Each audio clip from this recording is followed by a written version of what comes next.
اعوذ باللہ من الشیطان الرجیم بسم اللہ الرحمن الرحیم یا ایھا الذین آمنوا شہادۃ بینکم اذا حضر احدکم الموت حین الوصیۃ اثنان ذوی عدل منکم، اہل ایمان تمہارے مابین شہادت کا نصاب جبکہ تم میں سے کسی کی موت کا وقت آ جائے اور وہ وصیت کر رہا ہو تو دو معتبر اشخاص کا ہونا چاہیے۔ جو وصیت کر رہا ہے،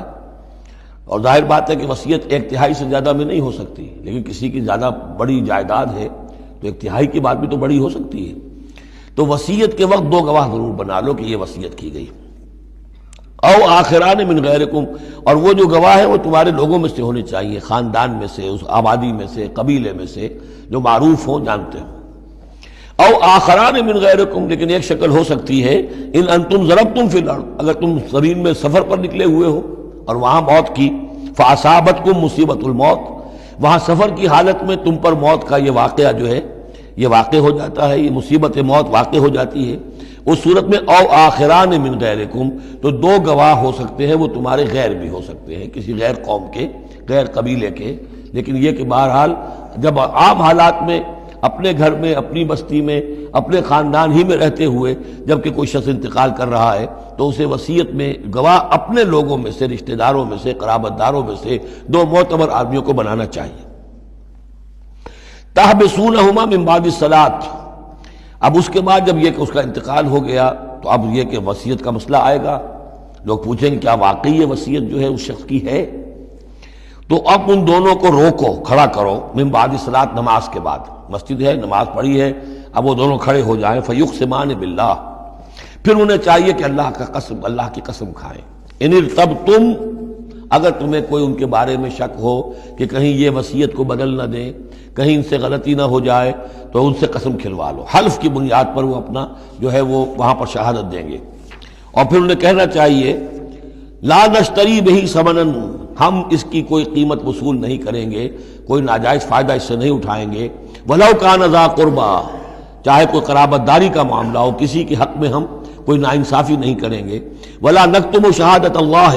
اور نہیں ہم چھپائیں گے اللہ کی گواہی کو۔ اب گواہی جو ہے اتنی عظیم شے ہے کہ شہادت اللہ کہا گیا، اللہ کی گواہی، اللہ کی طرف سے امانت ہے۔ انا اذا لمن العاصمین، اگر ہم ایسا کریں گے تو ہم یقیناً گناہ گار ہوں گے۔ فإن عثر على انہما استحقا اسما، پھر اگر یہ خبر ہو، یہ شک ہو، یہ اطلاع ملے کہ ان دونوں نے تو گناہ کمایا ہے، جھوٹ بولا ہے، حلفیہ بیان بھی غلط دیا ہے، وصیت میں ترمیم کی ہے، وصیت کو بدل دیا ہے، اس کے باوجود کہ نماز کے بعد حلف اٹھا کر یہ بات کر رہے ہیں، آخر انسان ہے، ہر معاشرے میں ہر طرح کا انسان ہر وقت موجود رہتا ہے۔ فآخران یقومان مقامہما، تو اب دو اور لوگ کھڑے ہوں جو کہ ان کی جگہ پر اب کھڑے ہوں، من الذین استحق علیہم العریان، کہ جن کے حق کو تلف کیا ہے ان پہلوں نے، وہ کھڑے ہوں گے اب کہ ہمارا حق یہ لوگ تلف کر رہے ہیں، وصیت کے اندر انہوں نے خیانت کی ہے۔ فیقسمان باللہ، اب وہ قسم کھائیں گے اللہ کی، لشہادتنا احق من شہادتہما، ہماری گواہی زیادہ حق ہے، برحق ہے، صحیح ہے، درست ہے ان کی گواہی سے، وما اعتدینا، اور ہم نے ہرگز کوئی زیادتی نہیں کی ہے، انا اذا لمن الظالمین، یقیناً اس صورت میں ہم ظالم ہوں گے۔ ذالک ادنا، یہ طریقہ کار قریب تر ہے اس سے، ان یاتوا بالشہادۃ علی وجہہا، کہ لوگ شہادت کو بالکل صحیح فیس ویلیو پر پیش کریں، کیونکہ انہیں یہ معلوم ہوگا کہ ہم نے جھوٹی قسم کھا بھی لی، تب بھی جو دوسرا فریق ہے وہ بھی اگر قسم اٹھا گیا تو ہماری وہ جھوٹی قسم جو ہے وہ بھی ضائع ہو جائے گی، لہذا وہ پھر اس کی ہمت نہیں کریں گے۔ یہی معاملہ ہے کہ جو آئے گا، اگر کوئی کسی شخص کو اپنی بیوی کے اوپر شک ہے، شک کیا، اس نے دیکھا ہے بدکاری کرتے ہوئے، تو وہ اگر 4 مرتبہ قسم کھا کر کہے کہ جو میں کہہ رہا ہوں میں نے دیکھا ہے اور اس نے یہ بدکاری کی ہے، تو وہ 4 گواہوں کے برابر ہو جائے گی ایک شخص کی گواہی۔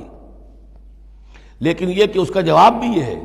کہ بیوی بھی اگر 4 مرتبہ قسم کھا کر کہہ دے کہ یہ جھوٹ بول رہا ہے، مجھ پر تہمت لگا رہا ہے، تو اس کی جو گواہی ہے وہ ساقط ہو جائے گی۔ تو یہ دونوں طرف سے اللہ تعالیٰ نے بیلنس کیا ہے کہ تاکہ یہ دونوں امکانات موجود رہیں۔ ذالک ادنی ان یاتوا بالشہادۃ علی وجہہا، یہ قریب تر ہے، اس سے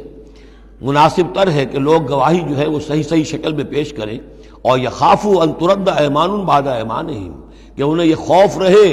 کہ قسمیں جو ہے لوٹا دی جائیں گی، الٹی کر دی جائیں گی ان کی قسموں کے بعد۔ واتقوا اللہ واسمعوا، اور ڈرتے رہو اور سنتے رہو اور سن رکھو، واللہ لا یہدی القوم الفاسقین، اللہ ایسے فاسقوں کو ہدایت نہیں دیتا۔ صدق اللہ العظیم۔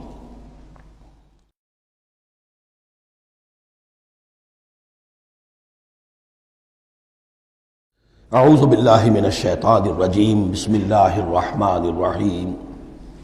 اب یہ آخری دو رکوع جو ہے سورہ مبارکہ کے، اس میں جو ایک نقشہ کھینچا گیا ہے وہ حضرت مسیح علیہ السلام اور ان کے ساتھ اللہ تعالیٰ کا ایک مخاطبہ اور مکالمہ قیامت کے دن کا،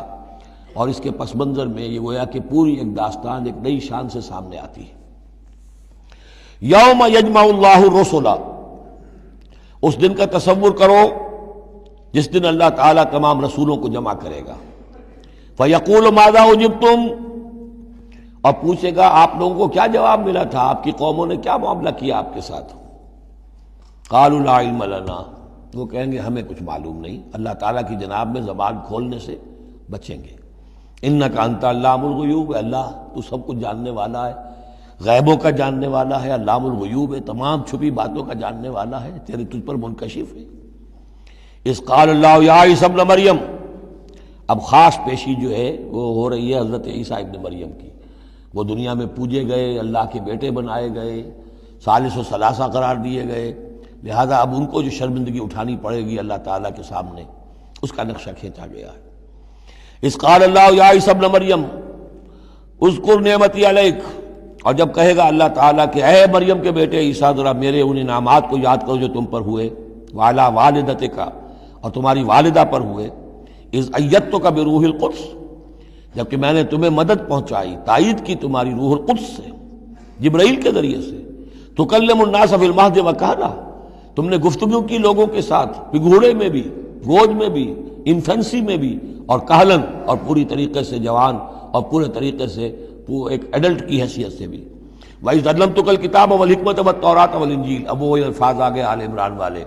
اور یاد کرو ہمارے اس احسان کو جب میں نے تمہیں سکھائی کتاب بھی اور حکمت بھی، یعنی تورات بھی اور انجیل بھی، درمیان کا واو یعنی کے معنی میں آئے گا، واو تفسیر۔ وَإِذْ تَخْلُقُ مِنَ الطِّينِ كَهَيْئَةِ الطَّيْرِ بِإِذْنِي، اور یاد کرو جب کہ تم بناتے تھے گارے سے پرندے کی ایک شکل میرے حکم سے، فَتَنفُخُ فِيهِ فَتَكُونُ طَيْرًا بِإِذْنِي، پھر تم اس میں پھونک مارتے تھے تو وہ ایک اڑتا ہوا پرندہ ہو جاتا تھا میرے حکم سے۔ وَتُبْرِئُ الْأَكْمَحَ وَالْأَبْرَصَ بِإِذْنِي، اور تم اچھا کر دیتے تھے مادرزاد اندھے کو بھی اور کوڑھی کو بھی میرے حکم سے۔ وَإِذْ تُخْرِجُ الْمَوْتَىٰ بِإِذْنِي، اور جب کہ تم مردے کو کھڑا کر دیتے تھے، چلنے والا بنا دیتے تھے، بِإِذْنِي، میرے حکم سے۔ وَإِذْ كَفَفْتُ بَنِي إِسْرَائِيلَ عَنْكَ، اور یاد کرو میرے اس احسان کو کہ میں نے بنی اسرائیل کے ہاتھ روک لیے تم سے، ان کے ہاتھ تم تک نہیں پہنچنے دیے۔ یہ وہی واقعہ ہو گیا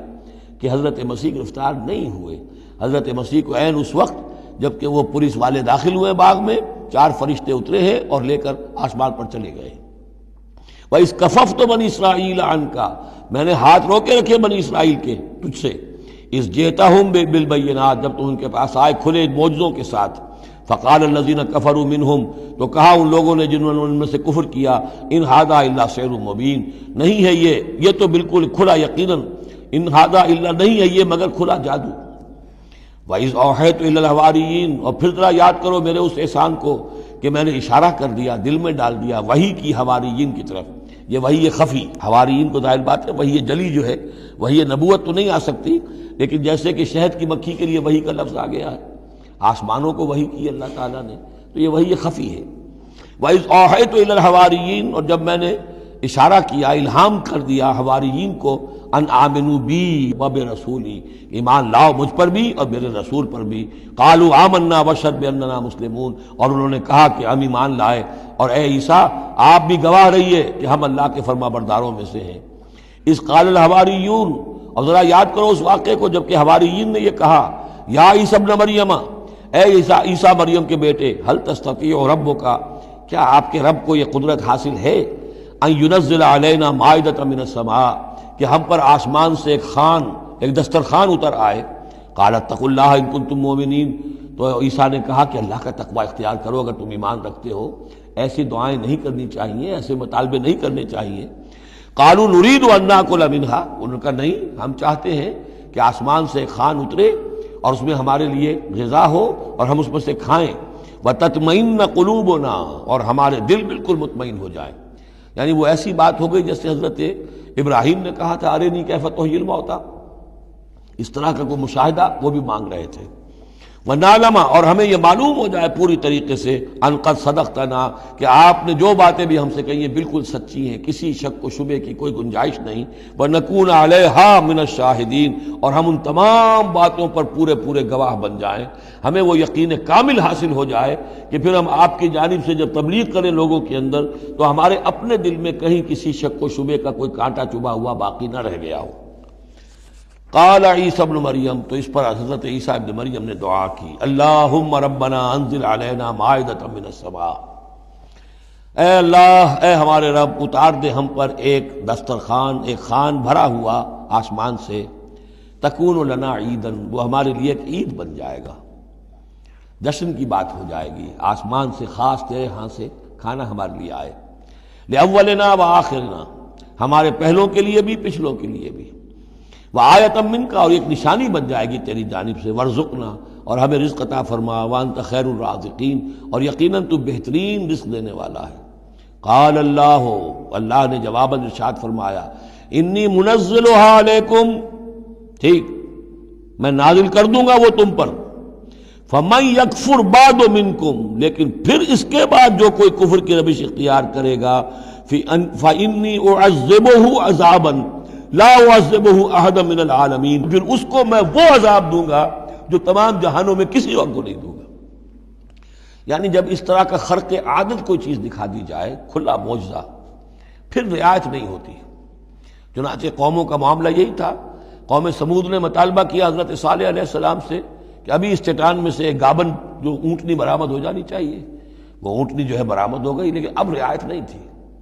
اب اگر ایمان نہیں لاؤ گے تو ہم کہہ دیا گیا چند دن ہے تم بس ہو گیا، اب اس کے بعد ختم ہو جاؤ گے۔ اس لیے کہ اس قسم کی نشانیاں دکھانے کے بعد پھر وہ رعایت نہیں رہتی، مہلت ختم ہو جاتی ہے۔ یہ بات بہت تفصیل سے آئے گی سورہ شعراء میں کہ اے نبی یہ جو آپ سے نشانیاں مانگ رہے ہیں اور ہم نہیں دکھا رہے، یہ ان کی خیر خواہی میں، اگر جس قسم کی نشانی یہ مانگ رہے ہیں وہ ہم دکھا دیں گے تو ان کی مہلت ابھی ہمیں ختم کرنی ہوگی،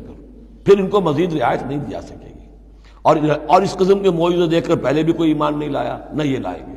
اندر جو فساد ہے نیت کا وہ کہاں انہیں ماننے دے گا۔ نہ قوم صالح نے مانا، حالانکہ ان کو اپنی نگاہوں کے سامنے انہوں نے ایسا معجزہ دیکھ لیا۔ حضرت عیسیٰ کے معجزوں کو یہودیوں نے نہیں مانا، جادو قرار دیا۔ تو معجزے سے ایمان تو کوئی لایا نہیں سوائے وہ جادوگر جو تھے حضرت موسیٰ علیہ السلام سے جن کا مقابلہ ہوا تھا۔ باقی یہ کہ عام قوم جو ہے، فرعون تو ایمان نہیں لایا، فرعون کے جو درباری ہیں وہ ایمان نہیں لائے۔ تو اس لیے یہ جو ہوتا ہے کہ اگر کوئی اس قسم کی نشانی دکھا دی جائے تو یہ اصل میں پھر لوگوں کے لیے اس اعتبار سے ان کے خلاف جا پڑتی ہے کہ ابھی اللہ کچھ اور مہلت دیتا، کچھ اور ڈھیل دیتا، کچھ اور لوگ سمجھ لیتے، کچھ اور لوگوں کو ایمان کی توفیق مل جاتی اور وہ سلسلہ بند ہو جاتا ہے۔ قال اللہ انی منزلها علیکم فمن یکفر بعد منکم میں نازل تو کر دوں گا تم پر وہ، لیکن پھر اس کے بعد جو کوئی بھی تم میں سے کوئی کفر کی روش اختیار کرے گا، ناشکری کرے گا، فإنی اعذبہ عذابا لا اعذبہ احد من العالمین تو پھر اس کو عذاب وہ دوں گا جو تمام جہانوں میں کسی اور کو نہیں دوں گا۔ صدق اللہ العظیم۔